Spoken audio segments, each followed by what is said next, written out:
tal, amigos? Un gusto nuevamente volver a reencontrarnos en este espacio Diálogos con Franz Barrios, este espacio que los acompaña por al menos 60 minutos cada semana.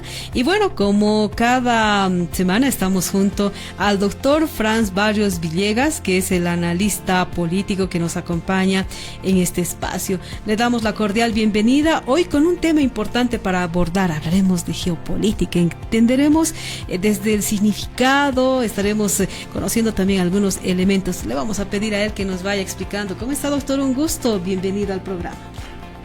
Carmen Rosa, un cordial saludo para usted y para toda la audiencia.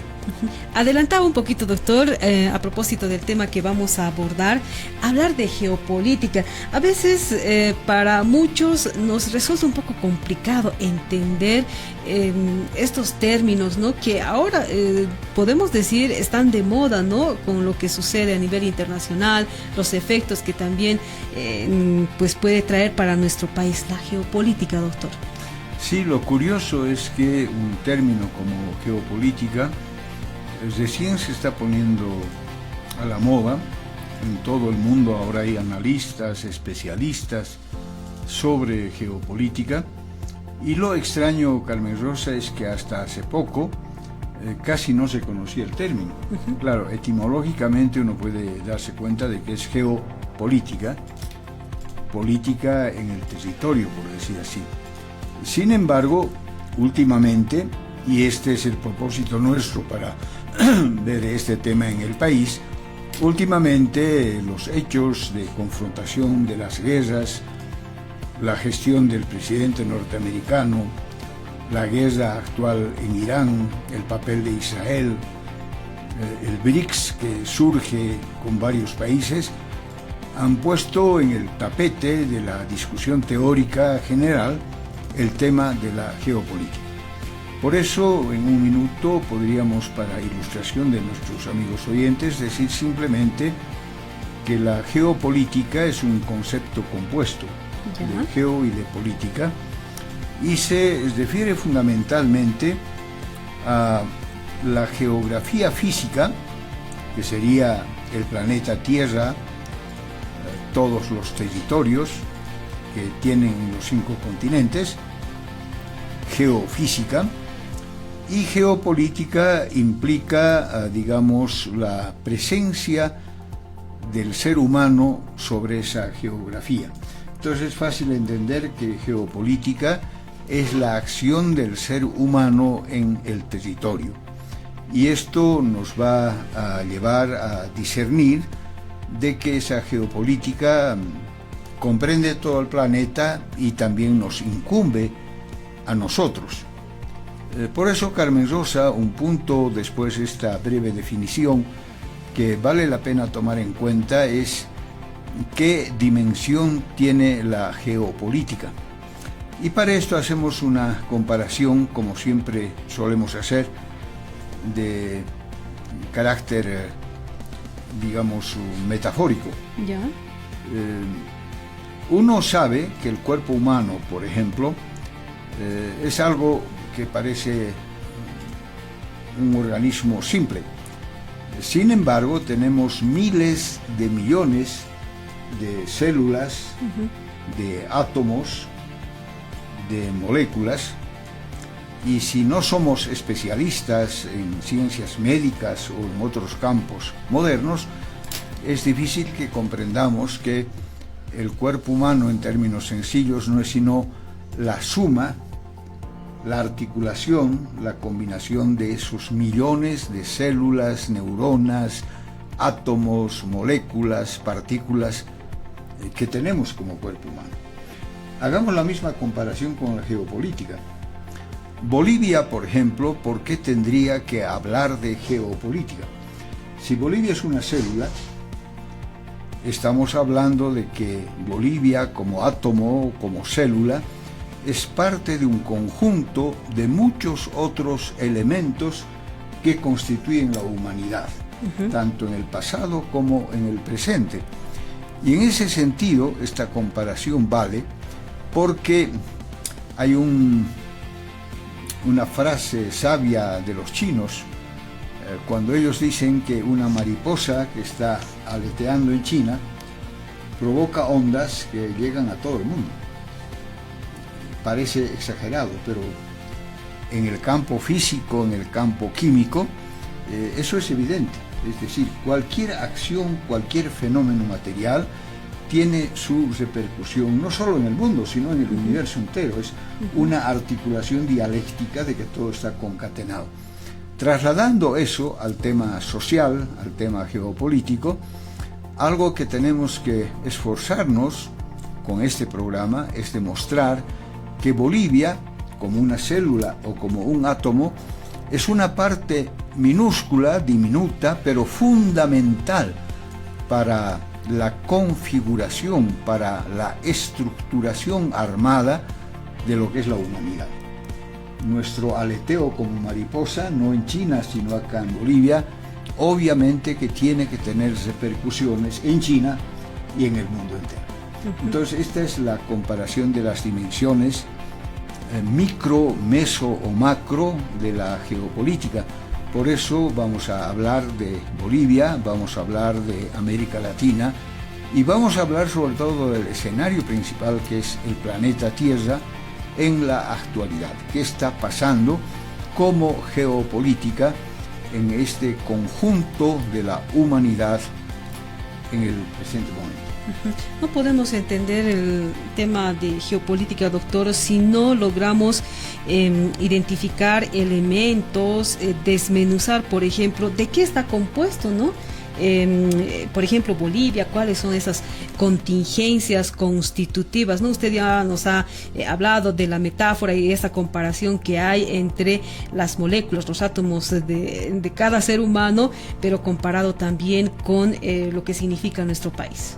Es un buen ejercicio dialéctico, del análisis dialéctico, comprender que la geopolítica existe, se define, se conforma como geopolítica en esta relación geografía-ser humano por distintos elementos sustanciales que hacen a esa geopolítica. Es como decir cuáles son los elementos constitutivos de la geopolítica. Y vamos a señalar, Carmen Rosa, solamente los más importantes, los elementos más decisivos, que son 6. ¿Cuál sería el primer elemento fundamental de la geopolítica? El ser humano. La persona. Sí, la persona. Porque si hablamos de geopolítica, y política es fundamentalmente la actividad del ser humano guiado por su inteligencia, borrando política se queda la geo. ¿No? Como sería Marte, por ejemplo, o cualquier planeta o la Tierra. Entonces, el ser humano es el protagonista, la contingencia o el elemento central para que hablemos de la actividad humana, que es la política, en un territorio que es la geografía. Entonces, el primer elemento, sin el cual no existiría geopolítica, es propiamente el ser humano en toda su constitución: familia, comunidad, nación, país, sociedad, colectividad. Todo lo que significa ser humano es el punto central de la geopolítica. Inmediatamente, ¿cuál sería el segundo elemento sin el cual tampoco existiría geopolítica? Ampliando el término geo, que es territorio, que es geografía, es la naturaleza. Lo que nos rodea. Lo que existe para la vida del ser humano. El ser humano es protagónico, cae sobre el mundo, sobre la tierra, ha surgido hace millones de años, y ese ser humano, incluso ya inteligente, hace 200.000, 100.000 años, como dicen los teóricos, tiene que cumplir 2 mandatos de la dialéctica material: la supervivencia y la reproducción. Incluso comparando otra vez con el átomo o con la célula desaparece si no se duplica, ¿no? Si no se clona en otra célula, o si no se reproduce, o si no tiene los elementos sustanciales, esa célula, que son elementos químicos, también desaparece. Entonces, una ley, una regularidad constante de la dialéctica de la materia es que para que el ser humano sobre el planeta Tierra pueda sobrevivir, tiene que estar en la naturaleza viva. Es decir, la naturaleza es esa composición dentro del planeta Tierra que ofrece elementos fundamentales que son muy especiales, ¿no? Entre ellos el agua, por ejemplo, o los elementos químicos. Y eso ha generado hace 3.800 millones de años un fenómeno particular que es exclusivo de la Tierra, que es la vida. Por tanto, para hablar de naturaleza como segundo elemento de la geopolítica, conectamos al ser humano vivo, y para vivir tiene que escoger un lugar determinado, y el lugar es la geografía. Entonces el segundo elemento, no por loco o por tonto, el ser humano intelectualmente, también los animales lo hacen, elige los lugares convenientes de la geografía terrestre para poder sobrevivir y para poder reproducirse. Por eso el segundo elemento fundamental es la naturaleza entendido como elemento vivo. ¿Cuál es el tercer elemento? La naturaleza es muy amplia sobre el planeta. La inteligencia humana, de manera instintiva, hace millones de años, pero sobre todo cuando el Homo sapiens empieza a pensar mucho más, empieza a caminar sobre la naturaleza, eligiendo el mejor lugar posible, habitable, que le pueda garantizar su vida, su supervivencia. Por eso busca los ríos donde hay alimentación, bastante forestación, ¿no? ¿Y por qué busca eso?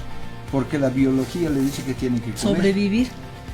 Tiene que tener una temperatura adecuada, porque está a 30 grados bajo cero no va a vivir, y si está a 45 tampoco, ¿no? Sí. Entonces la inteligencia humana elige en la geografía de la naturaleza terrestre los lugares más aptos para la existencia de la comunidad humana.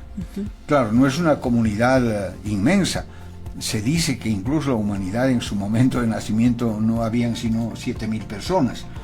Bueno, pero ya constituidos los grupos humanos, sobre todo en África, porque es de ahí donde todo el ser humano se ha alojado, digamos, en distintos lugares del planeta Tierra, elige lo que ahora técnicamente se llama ecosistema. La naturaleza es amplia, y en esa naturaleza el ser humano, para sobrevivir y reproducirse, escoge intelectualmente y prácticamente, haciendo esfuerzos, cambiando de la situación sedentaria que tiene la humanidad, el grupo humano, a ser nómadas, ¿no? Es decir, van saliendo del África y se van hacia Europa, van a venir a América, se van a sentar en Asia y van a llegar incluso a la Oceanía, digamos. Entonces, el tercer elemento fundamental es el ecosistema. Y es bastante lógico, Carmen Rosa, no sé qué opina. Sin ecosistema no habría vida, sin vida no habría hombre, sin hombre no habría geopolítica. Sí, sí es lo correcto, doctor. O sea, es una cadena lógica incentivada sobre todo por el desarrollo de la inteligencia humana. Vayamos más adentro. Ahí está el ecosistema, el agua, el aire, la temperatura, la vegetación, los animales. Eso es ecosistema. Pero el ser humano, como tiene hambre, como tiene que protegerse de la lluvia o del frío o del peligro de los animales, etc., no solamente está contento por haber elegido inteligentemente el lugar adecuado. Hasta los potosinos, que sobreviven a 4.000 metros de altura, los médicos ya dicen que ese es el límite, ¿no?, para poder escoger un ecosistema habitable. Sin embargo, después del ecosistema, ¿qué es lo que reflexiona el ser humano para asegurar siempre el orden biológico de la supervivencia? Satisfacer necesidades vitales. Y la satisfacción de las necesidades vitales, que significa, simplificando, hambre, frío, peligro de ataques de cualquier tipo, ese ser humano inteligente, habiendo elegido el ecosistema, dentro de una geografía natural viva, lo que tiene que hacer es desarrollar física e intelectualmente actividades que produzcan satisfactores a sus necesidades vitales. Ha nacido la economía. La economía, por lo tanto, ya podemos definir en términos de geopolítica que es aquel sistema de supervivencia, de producción de bienes vitales del ser humano, alimentación, abrigo, seguridad, la casa, la cueva o lo que sea, defensa, etcétera, de tal manera que entra en un tercer plano, en un cuarto después del ecosistema, que es la economía. Se va a complicar después la economía, ya en 2-3 millones de años.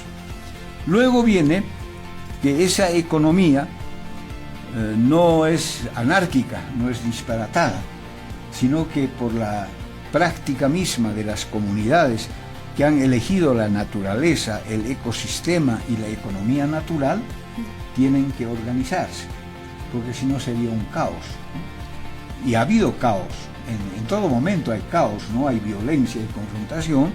Entonces el ser humano en ese territorio, por eso es política, en ese territorio, geopolítica, tiene que organizarse. Reconoce autoridades, hace prácticas sociales, políticas, económicas, construye entidades, reconoce autoridades, etcétera, hasta llegar en el presente al Estado. El Estado no es sino el grado máximo de organización geopolítica del ser humano en distintos grupos. Es como que después de toda esta evolución que se tiene en cuanto a elegir el lugar adecuado y demás, pues el ser humano también busca, ¿no?, ordenar la casa, como se podría decir. Por eso es que va creando, ¿no?, instituciones, se va organizando en un grupo de personas, se organiza hasta en la familia, doctor. Lo que estamos descubriendo, Carmen Rosa, es que la inteligencia humana es el motor de todos estos pasos lógicos que desembocan después en lo que vamos a llamar geopolítica, ¿no? Los animales también hacen parte de eso, porque buscan su alimento, pero no llegan, por el grado de inteligencia menor que tienen, a nuevos pasos. Se organizan hasta cierto punto. Yo, que he vivido en el campo, me asombraba de niño o de adolescente cómo al salir el sol a las 8 o 9 de la mañana, digamos un rebaño salía del corral, iba naturalmente ¿a dónde? Al río, a tomar agua. A tomar agua o pasto. Entonces la inteligencia está funcionando instintivamente porque hay necesidad de comer y de protegerse o de darse calor. El hombre da un gran salto porque no solo hace ecosistema, no solo hay producción económica ya racionalizada, produciendo para consumir, eligiendo incluso lo que tiene que producir, sino que se va organizando para que no haya anarquía, para que no peligre, digamos, la subsistencia humana. Entonces, el quinto paso de la geopolítica, si estamos siguiendo bien, es la organización. Y finalmente, solamente para señalar lo más importante, todo eso está guiado, iluminado por la idea, por la inteligencia, por la ideología. Entonces la ideología influye en el ser humano, influye en sobrevivir y en reproducirse, influye en elegir la naturaleza, el ecosistema, en armar la economía, en organizarse políticamente y en pensar también. De ahí surgen las creencias, los ritos, las ciencias. Entonces todo ese conjunto, que podíamos incluso definir como el conjunto de toda sociedad humana, solamente le agregamos que todos esos elementos juegan en un territorio determinado debido a la inteligencia humana.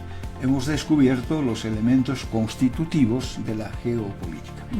Ahora, con todos esos elementos que usted nos ha explicado, doctor, ¿cómo aplicamos, por ejemplo, al país como el nuestro, a Bolivia, con esos elementos que usted nos ha descrito desde la misma definición, la misma contingencia y constitución, y principalmente de cómo pues también hay esos factores para satisfacer necesidades también de las personas, doctor?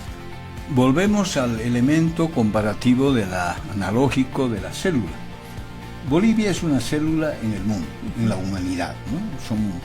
Más o menos somos 200 Somos países. un puntito chiquito. Es un punto chico. Y de los más chicos, porque hay más partículas grandes y moléculas más grandes, ¿no?, que una pequeña célula o un átomo. Pero lo interesante, si aplicamos estos elementos constitutivos de la geopolítica, es que no importa la dimensión, sea átomo, célula, molécula, partícula o macromateria, igual en el orden social, sea comunidad o familia inclusive, comunidad, nación, país, ahí está Bolivia, un poquito más grande que el átomo, digamos, ¿no es cierto? Siendo célula, Bolivia es una parte fundamental del conjunto de la humanidad. Entonces, conviene examinar que estos elementos constitutivos de la geopolítica se dan en todo lado. Exagerando, yo diría que incluso hay geopolítica en la unidad familiar. Usted podría descubrir algunos síntomas, digamos, de esa planificación inconsciente incluso de la geopolítica en una unidad familiar. Sí, ¿no? Cuando uno busca un departamento, dice con 3 dormitorios, con uno que tenga patio, que tenga baño, ¿no? En realidad el cerebro está funcionando en qué lugar, en qué territorio viviría mejor mi unidad familiar, o yo solo, o mi familia, o mi parentesco, digamos. Los ocureños son famosos por ser núcleos familiares que se consolidan incluso viviendo ya 40 años en Sucre. Tienen una doble naturaleza, ¿no? Son ocureños y son sucrenses, ¿no? Eso está demostrándonos que no importa la dimensión o el tamaño de la unidad social del ser humano, puede ser familia, nación o lo que sea, se repiten estos elementos porque la vinculación que estamos descubriendo es muy fundamental entre la inteligencia humana y la elección del territorio. Ahora, doctor, cuando usted cuando coloca el ejemplo de la familia principalmente, incluso si estamos planificando dónde vivir, cuántos cuartos, qué necesidades podemos cubrir con lo que estamos buscando, también buscamos, ¿no?, cómo satisfacer, por ejemplo, nuestras necesidades de sobrevivencia, nuestras necesidades de alimentación, buscando trabajo, preparando nuestros alimentos, buscando nuestros alimentos, doctor. Solamente a eso habría que agregar a esa reflexión, Carmen Rosa, de que eso no flota en el aire, se ubica en el espacio. Ya. Por eso es o alquiler, o compraventa, o pauichi, o departamento, ¿no es cierto?, o garzonier, ¿no? Entonces la inteligencia humana vincula siempre, y a eso le vamos a llamar también geopolítica, la vinculación de la inteligencia humana organizándose con el territorio más apropiado. Y a veces esa elección es forzada. Depende, por ejemplo, de las condiciones económicas. Si un migrante campesino de las provincias de Chuquisaca o de Potosí hace esa operación intelectual geopolítica para decir aquí me cuesta sobrevivir, entonces me voy a Sucre porque dicen que allá hay trabajo, me podría contratar de albañil, ¿no? Esa es su reflexión muy inteligente, intuitiva, instintiva. Va a venir y va a ubicar geográficamente, quisiera algo más, pero forzosamente va a ubicar según las condiciones que esa persona tiene. Si es campesino, analfabeto, joven sin trabajo, o mujer soltera, madre soltera, esas condicionantes para la geopolítica no es que a uno le den la libertad de elegir ir al edificio Guaira de acá de Sucre, ¿no es cierto? Va a vivir en un cuartito de una cama y 4 metros, ¿no? De habitación, porque esa es su condición. Entonces la geopolítica también está determinada en esta concatenación de los elementos por las condiciones sociales, económicas, culturales, políticas y económicas sobre todo. Hay una determinación en ese sentido sobre las dimensiones de elegibilidad de la geopolítica a nivel familiar, comunitario, nacional o mundial. Eso nos va a permitir ampliar un poco más ahora en este programa cómo esa relación entre geografía física y geografía humana, que llamamos geopolítica, tiene, Carmen Rosa, puntos de choque, de contradicción y de conflicto. Y por eso nos parece útil, vamos a hacer estos programas, tengo escogidos como 30 temas de análisis de coyuntura hasta fin de año, cada semana vamos a tratar de profundizar un tema. El tema de hoy nos obliga como plato fuerte de este programa a determinar los puntos candentes de la geopolítica. Suponiendo que la dialéctica social de las relaciones humanas, de las acciones humanas, no son automáticamente un clima de paz y armonía, porque eso no existe, siempre hay juego de intereses de todo tipo, la sabiduría humana está en que tiene que resolver esos conflictos que son candentes, que tienen intensidad diferencial. Entonces, para ser útiles en este programa, cosa que no se aprecia mucho todavía en los medios de comunicación ni en las universidades, es hablar de geopolítica como algo fundamental, habida cuenta de que ahora estamos viviendo una especie de atmósfera deliberante, contradictoria, de grandes tensiones, de crisis, inclusive urbano en la ciudad, nacional en el país, zonal o regional en América Latina, digamos a nivel global, etcétera. Encontrar esos puntos de fricción que yo llamaría de la dialéctica de la geopolítica con los puntos candentes del momento, que hemos escogido simplemente como referencia, porque cada uno debería merecer un análisis en profundidad, de 8 puntos candentes que los queremos mencionar brevemente para este programa. Estos elementos o puntos candentes que usted nos señala, doctor, tienen que ver con lo que está sucediendo actualmente en nuestro planeta y los efectos que puede ocasionar no solo en nuestro país, en América Latina, en Europa. Así es. Pero metodológicamente iremos al revés en nuestro examen, si le parece. ¿Ya? No de lo chico a lo grande, porque tendríamos que empezar con la célula Bolivia. Lo haremos al final. ¿Qué está pasando geopolíticamente en todo el planeta en este momento?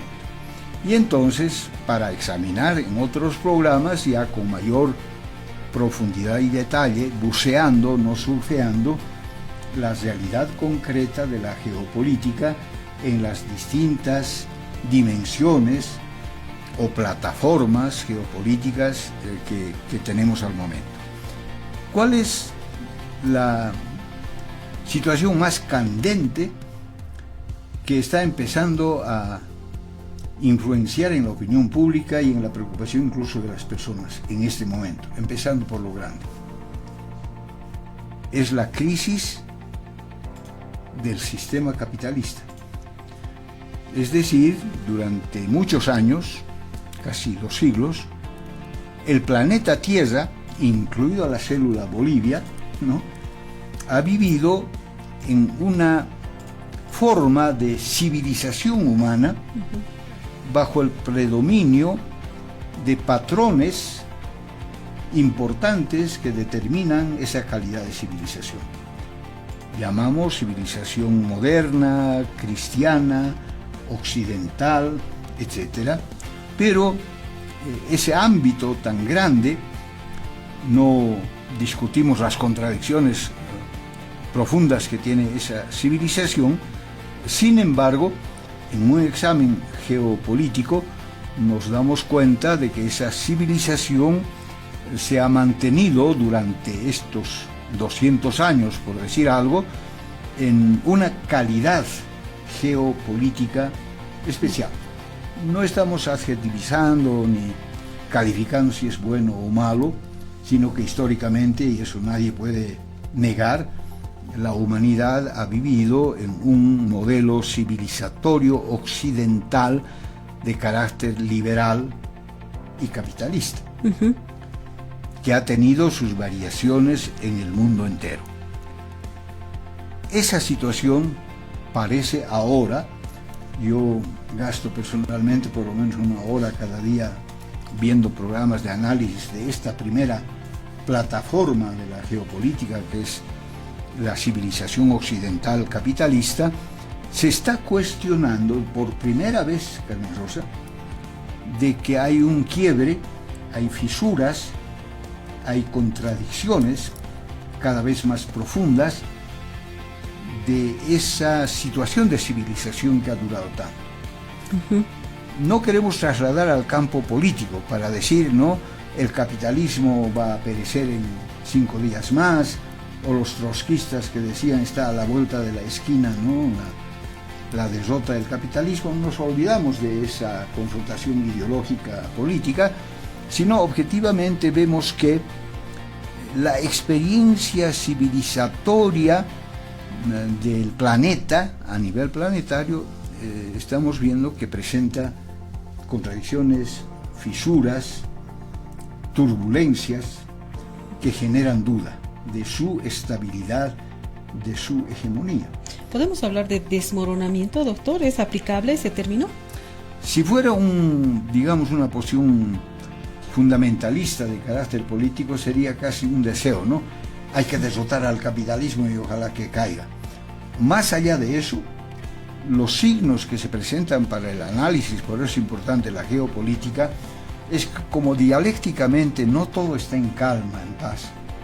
Esta permanencia de tranquilidad aparente que presentaba la civilización occidental capitalista, que ha tenido mucho que ver en el desarrollo de la humanidad, ahora está empezando a ver sus límites de maduración civilizatoria. O sea, hay elementos que cuestionan, digamos, el modelo de estos 200, 300 años. Entonces, el primer elemento de conflicto es si eso es evidente o no. Se habla, por ejemplo, como primer elemento de este aspecto de confrontación, que estamos pasando, 2 elementos le señalo, Carmen Rosa, de la unipolaridad a la multipolaridad. ¿Qué significa eso teóricamente en el vocabulario de la geopolítica? Unipolaridad es un solo polo. Ya. Y hay que preguntarse sinceramente si la humanidad en este último tiempo ha vivido solamente bajo ese sello unipolar. Después de la Segunda Guerra Mundial era bipolar, geopolíticamente hablando. ¿Por qué? Porque los resultados de la derrota del régimen hitleriano en Alemania, Italia y España determinó, mire el cambio civilizatorio, 2 corrientes de hegemonía que se iban a confrontar en lo que se llamaba, digamos, la paz acordada después de la Segunda Guerra Mundial entre el comunismo y el capitalismo. Capitalismo vencedor con los países de la Europa occidental y el protagonismo de Estados Unidos, y comunismo porque en ese momento de la derrota del régimen fascista, nazista y alemán, el comunismo, a través del socialismo soviético, de los países socialistas de Europa, etc., presentaban la bipolaridad. Ahí se llegó a un acuerdo del conflicto planetario. Se dijo, nosotros somos vencedores, se derrotó digamos, el régimen hitleriano y acordamos una convivencia conflictiva, pero no bélica, entre los vencedores. Eso duró inmediatamente después de la Segunda Guerra. Sin embargo, y aquí está lo interesante de la geopolítica, Estados Unidos, que no perdió ni un metro cuadrado en la Segunda Guerra Mundial, pero que fue fundamental con su presencia de las Fuerzas Armadas norteamericanas en Europa sobre todo, y después, digamos, de la derrota de Japón con la bomba atómica, fue Estados Unidos el eje fundamental de uno de estos polos que era el capitalismo. ¿Eso qué significación económica, política e ideológica tuvo en esa bipolaridad? Que le confiaron a Estados Unidos la capitanía del mundo occidental. Y ellos pusieron recursos a Europa, ellos determinaron el modelo de Estado capitalista, ellos determinaron el enemigo principal, que era el comunismo. Ahora había que derrotar no a Hitler, sino al comunismo, y eso determinó, no voy a ir al detalle, pasar de la bipolaridad, comunismo-capitalismo, a la unipolaridad. ¿Qué quiere decir unipolaridad? Que políticamente, en Fuerzas Armadas, en moneda, en economía, en control de los estados políticos del mundo, se concedió una facultad extraordinaria a los Estados Unidos para que sean el director de la orquesta. Claro que tuvo mucho que ver el papel de los Estados Unidos, no fue una concesión gratuita, romántica, sino por las condiciones. Era el país vencedor, tenía recursos, llegó el plan Marshall a Europa, frenó, digamos, el avance del comunismo, del socialismo, generó incluso condiciones para que el socialismo se desgaste, porque era muy fuerte la ideología capitalista, digamos, del progreso, del bienestar, ¿no?, de las condiciones de vida, y entonces pasamos al plano unipolar. Para resumir esa unipolaridad, miren los descubrimientos, Carmen Rosa, ya teóricos, generó un estilo de que el mundo occidental, al ser unipolar, entraba al campo de la hegemonía de los Estados Unidos. Nació el imperio. Hubo imperio, ahora estamos viendo con la guerra de Irán, de los persas, 500 años antes de Cristo. Hubo imperio romano, ¿no es cierto? Hubo imperio inglés, para sintetizar. Ahora hay imperio norteamericano.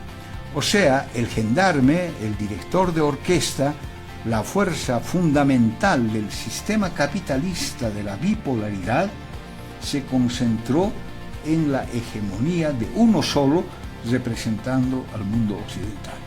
Y eso se dio por tres factores, estamos hablando de geopolítica.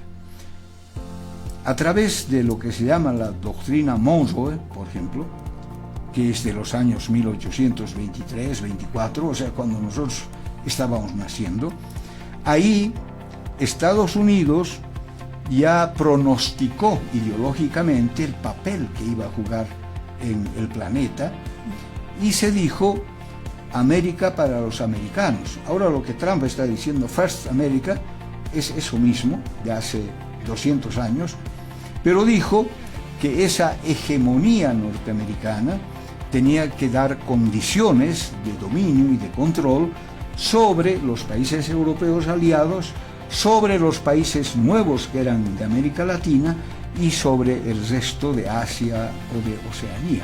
O sea, la unipolaridad se convirtió en algo real. Es un fenómeno geopolítico que ahora, acompañado con esto que decía, turbulencias, crisis de la civilización capitalista occidental, ahora los mismos países capitalistas están poniendo en duda si vale o no vale la hegemonía monopólica de Estados Unidos dentro del sistema capitalista. Por ejemplo, Canadá es un aliado natural de Estados Unidos que ahora se ha revelado. Sí. Y no por iniciativa propia de Canadá, sino por errores del gobierno de Trump, que quiere comerse todo, quiere comerse Groenlandia, quiere convertir a Canadá en el estado número 51, quiere anexarse a México para Estados Unidos, hasta los nombres están cambiando, ¿no es cierto? El Golfo ya no es de México, sino de América. El vocabulario tan absurdo, tan directo, de hegemonía desesperada del gobierno norteamericano, que ahora ha puesto en cuestionamiento la unipolaridad. Punto candente. ¿Cómo se traduce cambiar la unipolaridad a la multipolaridad? Es una especie de fractura geopolítica de países, porque incluso países occidentales del capitalismo ahora están cuestionando la hegemonía unipolar de los Estados Unidos, que se expresaba en tres cosas. El dólar era el patrón único de la economía mundial. Moneda oficial. Moneda oficial, pero además ficticia, Sí. porque imprimían en Estados Unidos su moneda y resolvían su deuda, resolvían los créditos a los otros países. La economía mundial estaba subordinada al papel verde que se llama dólar, que tenía mucha fuerza. Ese es un elemento. La hegemonía militar. Hasta ahora, Estados Unidos es el país más poderoso del mundo. Pero ese poderío militar se implementa políticamente. Estados Unidos tiene cerca de 800 bases militares en el mundo entero. ¿Qué significa eso fuera de su territorio, que es grande? Que está controlando por la fuerza de las armas a todo el planeta. Pero eso tiene costo. Tan costo elevado tiene mantener militarmente esas 800 bases, que están provocando una inflación galopante, una deuda no pagable de parte de Estados Unidos, solo mantener esos 800 puestos de control militar y de dominio en el mundo entero. Entonces, ¿eso es fisura o no es fisura? Ahora no saben qué hacer y están empezando a reducir sus bases, no por iniciativa solamente de ellos para gastar menos, sino porque la multipolaridad ha empezado a manifestarse por países, es decir, no queremos base norteamericana acá, ¿no? Ya lo ha hecho en América Latina algún país, Cuba, por ejemplo, por esta condenada a desaparecer. En Europa también ya se han parado un poco, digamos, los países que ya no quieren tantas bases de control. En Asia, la guerra de Vietnam ha sido clave, digamos, para romper la hegemonía militar de los Estados Unidos. Entonces, hay hegemonía financiera, monopólica, de control a través del dólar. Hay hegemonía militar, porque nadie puede levantar el brazo sino intervención directa, no solo armada, sino a través de golpes, de gobiernos sustitutos, etc. O sea, dominaban el mundo. Hegemonía económica. Y ahí ha empezado a fallarle a Estados Unidos, porque con tanto poderío en la unipolaridad, ellos han pasado, y se está calificando como un grave error, del capitalismo puro, industrial, que genera plusvalía, que genera fortaleza económica de dominio, como fue Inglaterra, por ejemplo, en su momento, o España con sus colonias. Estados Unidos, por un cálculo que ahora están viendo que es equivocado, de dejar fuera de su territorio geopolítica el desarrollo del capitalismo de manera hegemónica, subestimaron que el eje central de ese capitalismo era la industria, y empezaron a instalar industrias fuera de Estados Unidos, en Canadá, en México, en Europa, en Asia, en China, inclusive, etc. Y aparte de eso, al no producir, bajó el comercio de lo que ya no producían, y entonces fue un grave error geopolítico de Estados Unidos, que está cobrándose ahora de romper la hegemonía y el imperio, porque aparte del control militar, del debilitamiento del dólar, Ahora la economía norteamericana resulta que solamente es financiera, o sea, ficticia, ¿no? Con papel verde, con ventas anticipadas mentalmente, y eso le ha provocado un debilitamiento porque otros países que se han industrializado, como China, han tenido la inteligencia de ir hacia un capitalismo social vía la industrialización. Ahora ese imperio económico, político, militar e ideológico, porque en la ideología hablaban de comunismo y de civilización, de humanismo, etc., entonces ahora está en cuestionamiento. Mire, solamente hemos llegado a un primer punto de conflicto geopolítico, que es el cuestionamiento de la hegemonía imperial norteamericana, resquebrajando las fortalezas de incluso el sistema capitalista mundial. Ahora, y si hablamos de responsabilidades, doctor, el actor clave para este desastre mundial que se está dando en el país es Trump, ¿no? Personalmente sí. O sea, uno se sorprende, por eso un trotskista debe estar loco, ¿no? O un marxista ortodoxo debe tener problemas en el análisis, pero sin tener nosotros la palabra, digamos, ni la verdad. Lo que comprendemos de manera muy sencilla ante su observación muy pertinente, Carmen Rosa, es que todo este cambio de la crisis del sistema capitalista, la pérdida casi inminente de la hegemonía imperial de Estados Unidos, porque los imperios también caen, ¿no es cierto?, da la apariencia, y estamos otra vez en la geopolítica mundial, de que es culpa de un hombre al que, digamos, los medios que no comulgan con él lo califican de loco, de precipitado, de enfermo mental, etcétera, etcétera. Puede que tenga algún elemento de eso, pero no es la causa principal.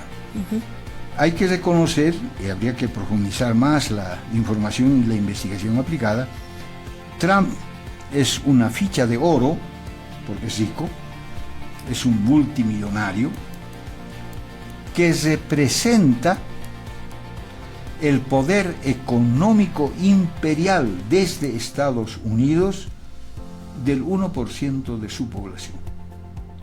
O sea, no tengo yo aquí la cifra exacta, son 1.000 o 10.000, pero sobre millones. Hay una élite plutocrática norteamericana que ha elegido el imperio financiero antes que el industrial, que ha elegido más la competencia comercial y el uso, digamos, de la inversión en armas que en lo social o en lo productivo, y esa élite en este momento está haciendo el negocio del siglo con el gobierno de Trump. Trump es un socio de esa oligarquía, pero no es el genio único, sino es parte de una familia plutocrática norteamericana que incluso discrimina a los otros ricos de Europa y que ahora está perdiendo hegemonía por los errores de la política norteamericana. Ahora, y podemos hablar, por ejemplo, de efectos que podrían ocasionar todas estas, todos estos elementos que usted nos describe, doctor, porque hay guerras, hay, por ejemplo, la conformación de, por ejemplo, de aliados de países como los BRICS que tienen y manejan su propia moneda. Podemos hablar incluso, tal vez, de aquí a unos cuantos años, sobre la caída del dólar. ¿Eso puede ser posible, doctor, con todos esos elementos que usted nos explica? No para anunciar fecha y hora de la caída, digamos, del imperio norteamericano o el fracaso del dólar, porque en la geopolítica lo que estamos queriendo sugerir, examinar, sin ser tan catastróficos, es decir, tal día va a acabarse el capitalismo, lo que notamos, y es lo grande y lo profundo, es que tanto el sistema capitalista mundial como la modalidad imperial de Estados Unidos, como la hegemonía plutocrática de los grandes capitales transnacionales, porque no es Estados Unidos como Estados Unidos, sino es oligarquía que domina ese país, frente a la emergencia competitiva de otros países que incluso se han dado el nombre de países emergentes, encabezados por China en el campo comercial, encabezados por Rusia frente a Europa, porque Rusia no es socialista ni de izquierda, sino es más capitalista que Austria, por ejemplo, ¿no? Por decir algo. La confrontación de lo que usted consulta, Carmen Rosa, es que el deterioro, el desmoronamiento progresivo que se pueda dar en el futuro, para no señalar fechas, se debe más a las debilidades y contradicciones del sistema como tal, pero también ante la emergencia cada vez más soberana de alternativas de países que ya no quieren vivir bajo el sistema imperial del capitalismo. Salvo excepciones raras. Milei, por ejemplo, es confeso, dice, está entregando su país al modelo que se está desmoronando.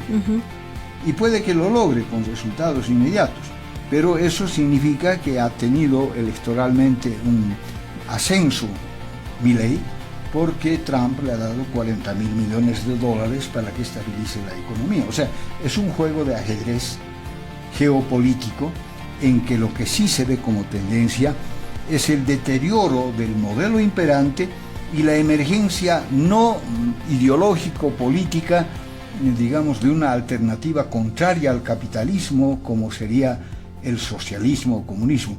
Ahora ya se está pensando incluso que el modelo chino empieza a ser capitalista social con lenguaje comunista, porque esa es la realidad, pero no garantiza de que el comunismo está anunciando que va a volver pasado mañana, porque vamos a entrar de un imperio a otro, del imperio norteamericano al imperio chino.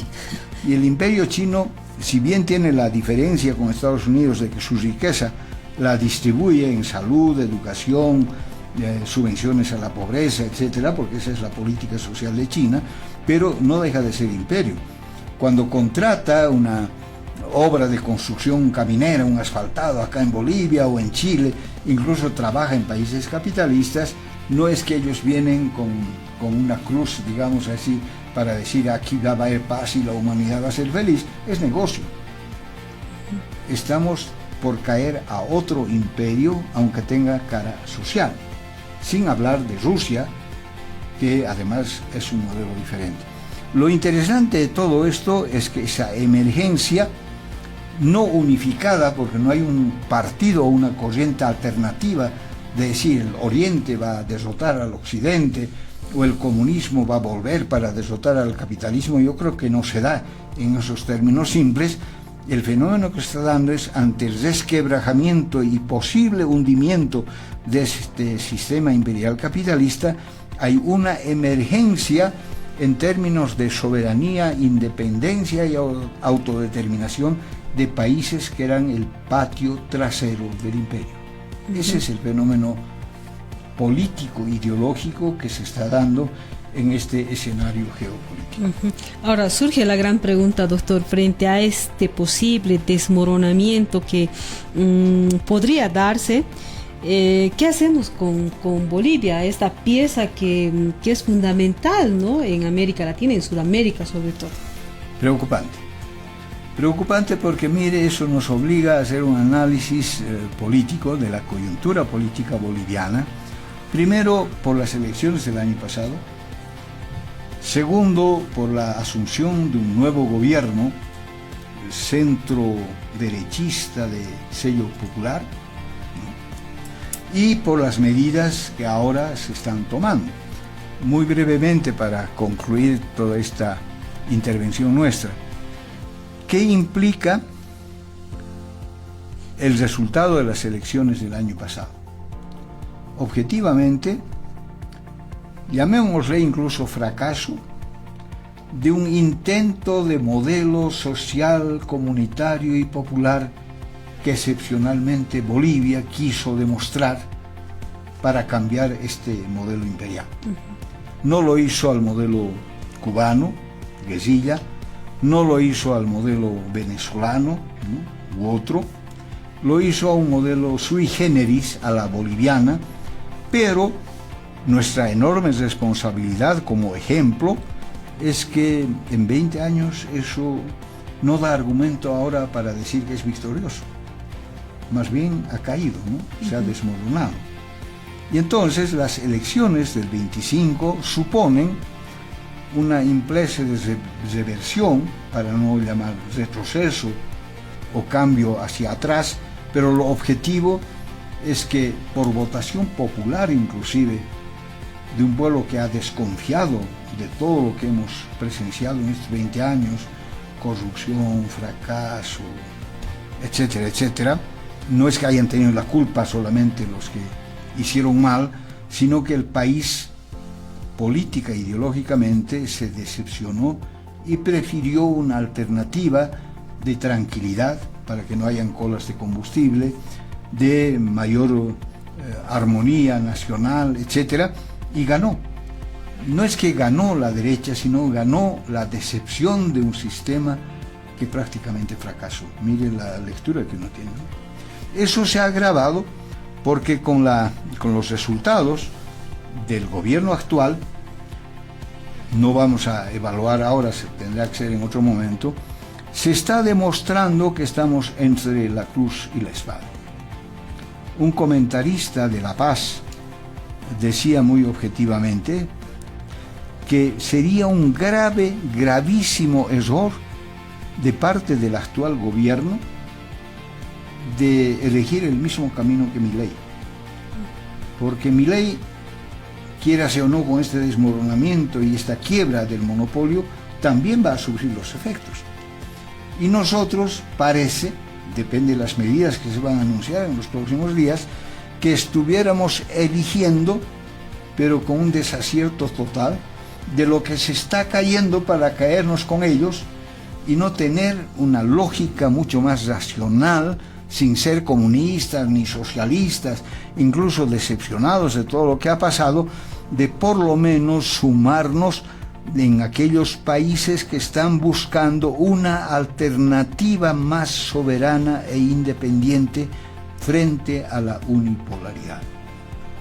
Dicho en cristiano, parece que es más inteligente que Bolivia se alinee a la multipolaridad, porque si no nuestros recursos se van a ir hacia la unipolaridad, acuérdese.